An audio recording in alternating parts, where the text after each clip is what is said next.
नमस्ते छात्रों, मैं डूंगर महाविद्यालय बीकानेर के भूगोल विभाग में एसोसिएट प्रोफेसर हूँ और डूंगर महाविद्यालय महाराजा गंगा सिंह विश्वविद्यालय बीकानेर के अंतर्गत आता है। अतः आज हम महाराजा गंगा सिंह विश्वविद्यालय के एमए फाइनल ज्योग्राफी के पेपर के बारे में चर्चा करेंगे। यह प्रश्न पत्र पर्यटन भूगोल यानी ज्योग्राफी ऑफ टूरिज्म है। इसके अंतर्गत आज का जो विषय चूज़ किया है वह सांस्कृतिक पर्यटन है यानी कल्चरल टूरिज्म। हम इसके बारे में जानेंगे कल्चरल टूरिज्म क्या है और कैसे ये कार्य करता है तथा इसका भविष्य क्या है। सर्वप्रथम हम यह देखते हैं कि सांस्कृतिक पर्यटन का एक लंबा इतिहास रहा है और ग्रैंड टूर में इसकी जड़ें यकीनन पर्यटन का मूल स्वरूप है।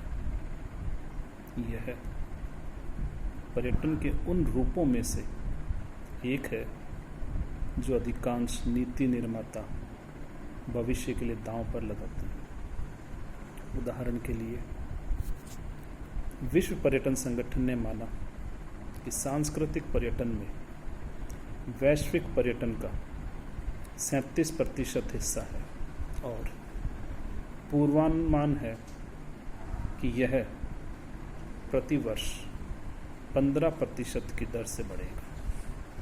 इस तरह के आंकड़े अक्सर सांस्कृतिक पर्यटन बाजार के अध्ययनों में उद्धृत किए जाते हैं, लेकिन शायद ही कभी अनुभवजन्य अनुसंधान के साथ बैकअप लिया जाता है।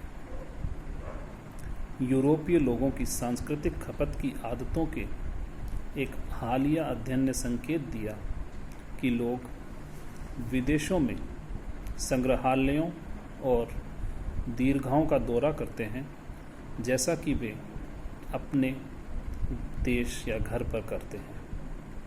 यह सांस्कृतिक उपभोग के स्रोत के रूप में सांस्कृतिक पर्यटन के बढ़ते महत्व को रेखांकित करता है। छुट्टी पर सांस्कृतिक खपत का सामान्यकरण हालांकि सांस्कृतिक पर्यटन को परिभाषित करने की मुख्य समस्याओं में से एक है।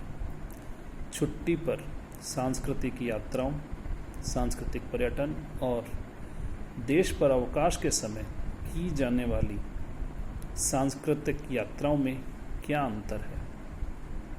अंतर्राष्ट्रीय सांस्कृतिक पर्यटन बाजार पर association for leisure and tourism education द्वारा किए गए अधिकांश शोधों ने वास्तव में देश पर और छुट्टी पर संस्कृति की खपत के बीच उच्च स्तर की निरंतरता को रेखांकित किया है। इन समस्याओं के बावजूद दुनिया भर के नीति निर्माताओं, पर्यटन बोर्डों और सांस्कृतिक आकर्षण प्रबंधकों ने पर्यटन विकास को पर्यटन के विकास के एक महत्वपूर्ण संभावित स्रोत के रूप में देखना जारी रखा है।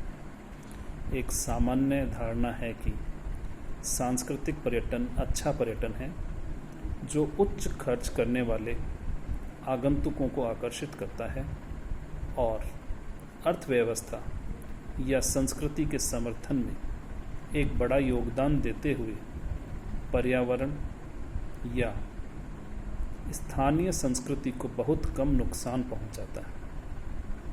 अन्य टीकाकारों ने हालांकि सुझाव दिया है कि सांस्कृतिक पर्यटन अच्छे से अधिक नुकसान पहुंचा सकता है, जिससे सांस्कृतिक पर्यटक बड़े पैमाने पर पर्यटक के अग्रिम गार्ड के रूप में संवेदनशील सांस्कृतिक वातावरण में प्रवेश कर सकता है।